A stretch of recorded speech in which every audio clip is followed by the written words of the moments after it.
Hi friends, welcome to my channel.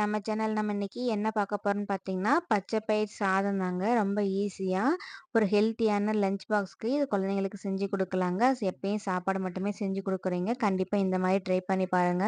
ரொம்ப ரொம்ப ஹெல்த்தியான பச்சை பயிர் சாதம் எப்படி செய்றதுன்னு நம்ம இந்த வீடியோல பார்க்கலாம். இந்த டம்ளர்ல 1 டம்ளர் அளவுக்கு சாப்பாட்டு அரிசி நான் 1/2 மணி நேரத்துக்கு முன்னாடி நல்லா ஊற வச்சுட்டு, கழுவி குக்கர்ல எடுத்து வச்சுட்டேங்க. அதே டம்ளர்லயே 1/2 டம்ளர் அளவுக்கு பச்சை பயிரையும் நான் ஒரு 1/2 மணி நேரத்துக்கு முன்னாடி நல்லா ஊற வச்சாச்சுங்க. நல்லாவே ஊறிடுச்சு பாருங்க. இப்ப 2த்தையும் நம்ம தண்ணி விட்டு அலசிட்டு குக்கர்ல சேர்த்துக்கலாம்.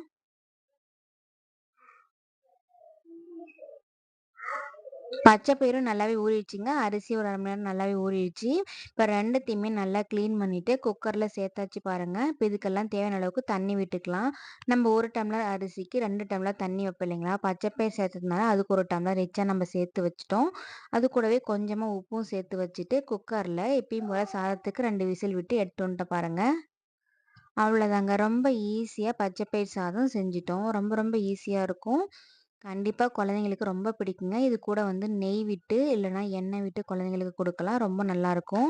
இது கூட சாம்பார் இந்த மாரி வச்சு சாப்பிடவும் ரொம்ப நல்லாருக்குங்க. தொட்டுக்க வந்து நல்ல காரசாரமா ஒரு தொட்டுக்க, ஒரு துவையல் இல்லன்னா வந்து பொரியல் வச்சு சாப்பிட்றப்போ ரொம்பவும் நல்லாருக்கும். ரொம்ப ரொம்ப ஹெல்த்தியான ரெசிபிங்க. கண்டிப்பா உங்க வீட்டு குழந்தைங்களுக்கு லஞ்ச் பாக்ஸ்க்கு ட்ரை பண்ணி குடுங்க.